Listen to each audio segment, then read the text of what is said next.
think we are.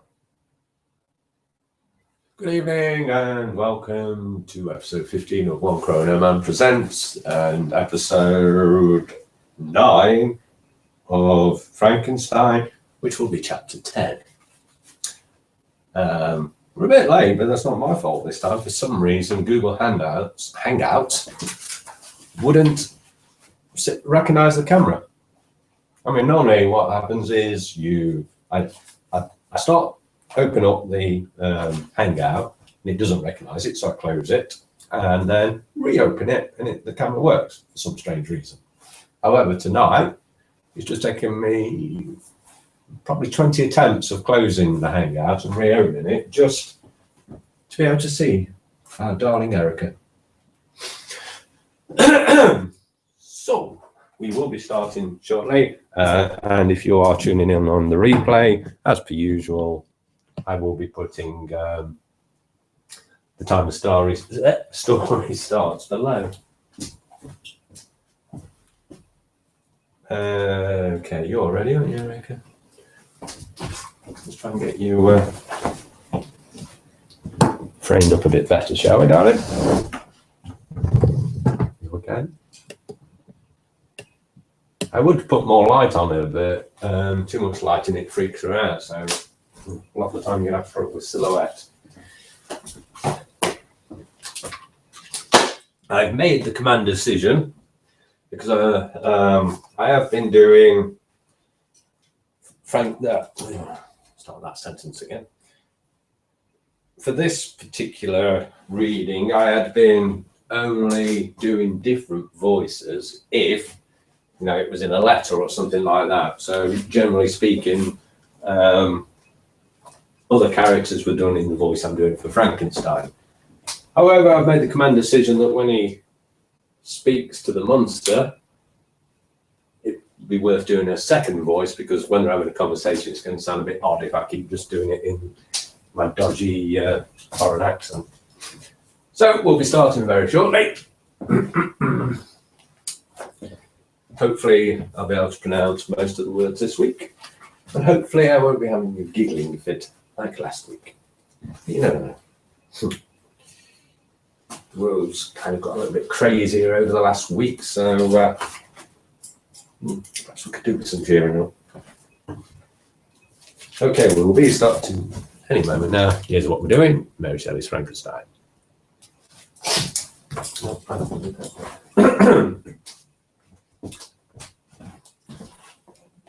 Just want to check something before we start.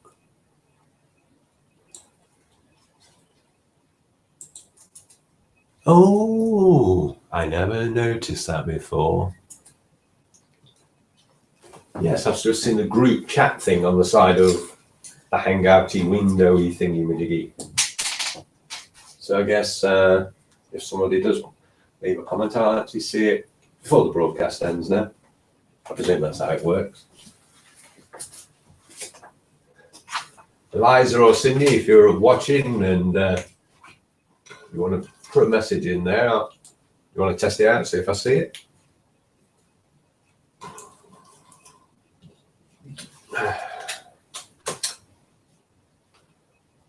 Nope. Okay, let's get on with this. Because I'm ready for a beer. Are you ready, Erica, darling? You ready for your story? Yes, thought you would be. Let's get on it then. Chapter 10 of Mary Shelley's Frankenstein. I spent the following day roaming through the valley. This is beside the sources of the Avarion, which take their rise in the glacier. That with slow paces advancing down from the summit of the hills to barricade the valley.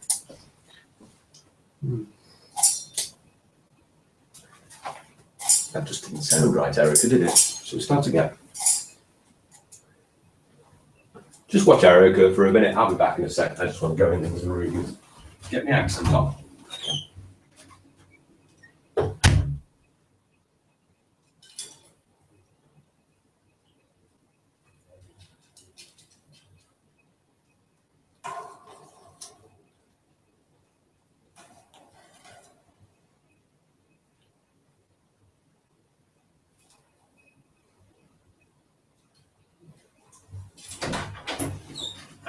back.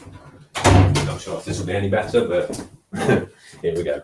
Chapter 10, Mary Shelley's Frankenstein, take 2, and action. I spent the following day roaming through the valley. I stood beside the sources of the Averion, which take their rise in the glacier, that with slow paces advancing down from the summit of the hills to barricade the valley. The abrupt sides of vast mountains were before me. The icy wall of the glacier overhung me. A few shattered pines were scattered around, and the solemn silence of this glorious presence chamber of imperial nature was broken only by the brawling waves or the fall of some vast fragment, the thunder sound of the avalanche, or the cracking reverberated along the mountains of the accumulated ice, which, through the silent working of immutable laws, was ever and anon rent and torn, as if it had been but a plaything in their hands. These sublime and magnificent scenes afforded me the greatest consolation that I was capable of receiving. They elevated me from all littleness of feeling, and although they did not remove my grief, they subdued and tranquilized it. In some degree, also, they diverted my mind from the thoughts over which it had brooded for the last few months. I retired to rest at night, my slumbers, as it were, waited on and ministered to by the assemblance of grand shapes which I had contemplated during the day. They congregated around me: the unstained snowy mountain top, the glittering pinnacle, the pine woods, and the ragged bare ravine, the eagle soaring amidst the clouds. They all gathered around me and bade me at peace. Where had they fled when the next morning I awoke? All of soul-inspiring. Hey? All right, yeah. Where had they fled when the next morning I awoke? All of soul-inspiring fled with sleep, and dark melancholy clouded every thought. The rain was pouring in torrents, a thick mist hid the summits of the mountains, so that I even saw not the faces of those mighty friends. Still, I would penetrate their misty veil and seek them in their cloudy retreats. What were rain and storm to me?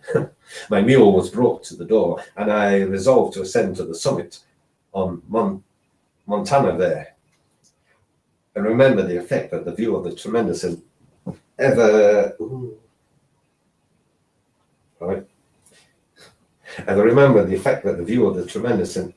glacier had produced upon my mind when I first saw it. It had then filled me with a sublime ecstasy that gave me wings to the soul and allowed it to soar from the obscure worlds of light and joy. The sight of the awful and majestic in nature had indeed always the effect of solemnizing my mind and causing me to forget the passing cares of life. I determined to go without a guide, for I was well acquainted with the path, and the presence of another would destroy the solitary grandeur of the scene. The ascent is precipitous, but the path is cut into continual and short windings, which enable you to surmount the perpendicularity of the mountain. Damn it, I actually got it right. I was just looking at it on the page and going, shit. Start that sentence again, shall we, Erica? At least you're still paying attention. The ascent is precipitous, but the path is cut into continual and short windings, which enable you to surmount the perpendicularity of the mountain. It is a scene terrific. Oh no, here we go. It is a scene terrifically desolate. In 1,000 spots, the traces of the winter avalanche may be perceived, where trees lie broken and strewed on the ground. Some entirely destroyed, others bent, leaning upon the jutting rocks of the mountain, or transversely upon other trees. The path, as you ascend higher, is intersected by ravines of snow, down which stones continually roll from above. One of them is particularly dangerous, as the slightest sound, such as even speaking in a loud voice, produces a concussion of air sufficient to draw destruction on the head of the speaker.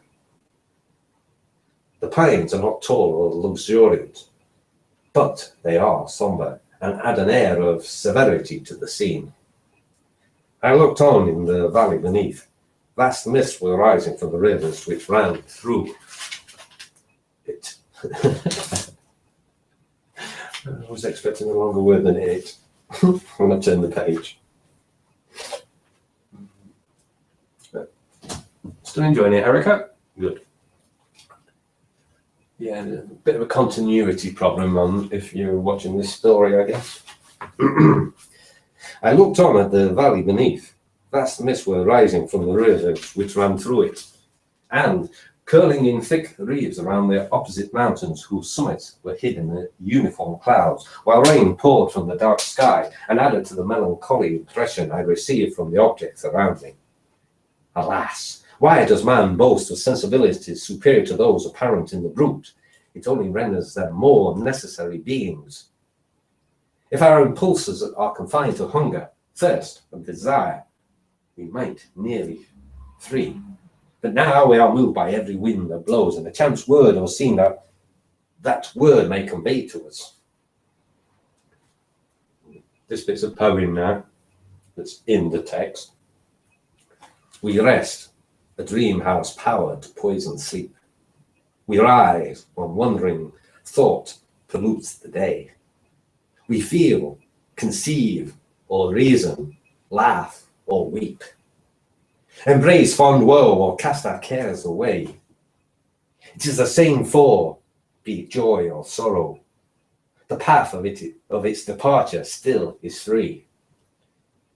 Man's yesterday may ne'er be like his morrow. Naught may endure but mutability.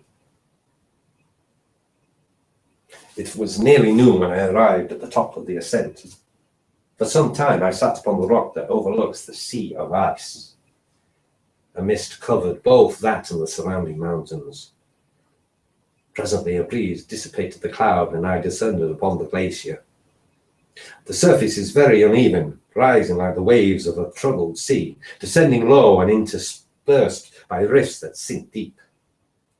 The field of ice is almost a league in width, but I spent nearly 2 hours in crossing it. The opposite mountain is a bare, perpendicular rock. From the side where I now stood, Montaver was exactly opposite, at the distance of a league, and above it rose Mont Blanc, in awful majesty. I remained in the recess of the rock, gazing on this wonderful and stupendous scene. The sea, or rather the vast river of ice, wound among its dependent mountains, whose aerial summits hung over its recesses. Their icy and glittering peaks shone in the sunlight over the clouds. My heart, which was before sorrowful, now swelled with something like joy. I exclaimed, "Wandering spirits, if indeed ye wander, and do not rest in your narrow beds, allow me this faint happiness, or take me as your companion away from the joys of life." As I said this, I suddenly beheld the figure of a man at some distance, advancing towards me with superhuman speed. He bounded over the crevices in the ice, among which I had walked with caution. His stature also, as he approached, seemed to exceed that of a man. I was troubled. A mist came over my eyes, and I felt a faintness seize me, but I was quickly restored by the cold gale of the mountains. I perceived, as the ship came nearer, sight tremendous and abhorred, that it was the wretch whom I had created. I trembled with rage and horror, resolving to wait his approach and then close with him in mortal combat. He approached. His countenance bespoke bitter anguish combined with disdain and malignity, which its unearthly ugliness rendered it almost too horrible for human eyes. But I scarcely observed this. Rage and hatred at first deprived me of utterance, and I recovered only to overwhelm him with words expressive of furious detestation and contempt. "Devil!" I exclaimed. "Do you dare approach me? And do you not fear the fierce vengeance of my arm wreaked on your miserable head? Begone, vile insect, or rather stay, that I may trample you to dust, and all that I could with the extinction of your miserable existence restore those victims who you have so diabolically murdered." I think I went a bit Scottish at the end now. "I expected this reception," said the demon. "All men hate the wretched, How, then, must I be hated, who am miserable beyond living things? Yet you, my creator, detest and spurn me, thy creature, to whom thou art bound by ties only dissoluble by the annihilation of one of us. You purpose to kill me. How dare you sport thus with life? Do your duty towards me, and I will do mine towards you and the rest of mankind. If you will comply with my conditions, I will leave them and you at peace. But if you refuse, I will glut the maw of death until it be satiated with the blood of your remaining friends.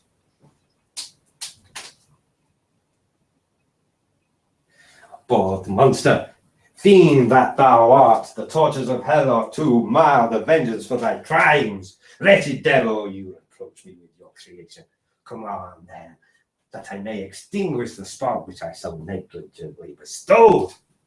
My rage was without bounds. I sprang on him, impelled by all the feelings which can arm one being against the existence of another. He easily eluded me and said, "Be calm. I entreat you to hear me before you give vent to your hatred on my devoted head. Have I not suffered enough that you seek to increase my misery? Life, although it may only be an accumulation of anguish, is dear to me, and I will defend it. Remember, thou hast made me more powerful than thyself. My height is superior to thine, my joints more supple. Sorry, but I will not be tempted to set myself in opposition to thee. I am thy creature, and I will be even mild and docile to my natural lord and king, if thou wilt also perform thy part, the which thou owest me. O Frankenstein, be not equitable to every other, and trample upon me alone, to whom thy justice and even thy clemency and affection is most due. Remember that I am thy creature. I ought to be thy Adam, but I am rather the fallen angel whom thou drivest from joy for no misdeed. Everywhere I see bliss, from which I alone am irrevocably excluded. I was benevolent and good. Misery made me a fiend. Make me happy, and I shall again be virtuous." Begone! Not you. There can be no community between you and me. We are enemies. Begone! Let us try our strength in a fight in which one must fall.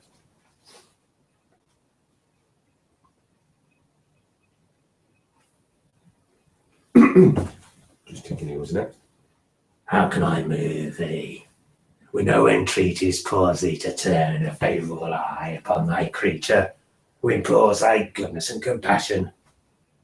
Believe me, Frankenstein, I was benevolent. My soul glowed with love and humanity, but I'm not alone. But I'm miserably alone. You, my creator, abhor me. What hope can I gather from your fellow creatures who owe me nothing? They spurn and hate me. The desert mountains and dreary glaciers are my refuge. I have wandered here many days. The caves of ice, which I only do not fear, are a dwelling to me, and the only one which man does not grudge. These bleak skies I hail, for they are kinder to me than your fellow beings. If the multitude of mankind knew my existence, they would do as you do and arm themselves for my destruction. Shall I not then hate them who abhor me? I will keep no terms with my enemies. I am miserable, and they shall share my wretchedness. Yet it is in your power to recompense me, and deliver them from an evil which it only remains for you to make so great that not only you and your family, but thousands of others shall be swallowed up in the whirlwinds of its rage. Let your compassion be moved, and do not disdain me. Listen to my tale. When you have heard that, abandon or commiserate me as you shall judge that I deserve. But hear me. The guilty are allowed by human laws, bloody as they are, to speak in their own defense before they are condemned. Listen to me, Frankenstein. You accuse me of murder, and yet you would, with a satisfied conscience, destroy your own creature. Oh, praise the eternal justice of man! Yet I ask you not to spare me. Listen to me, and then, if you can, and if you will, destroy the work of your hands.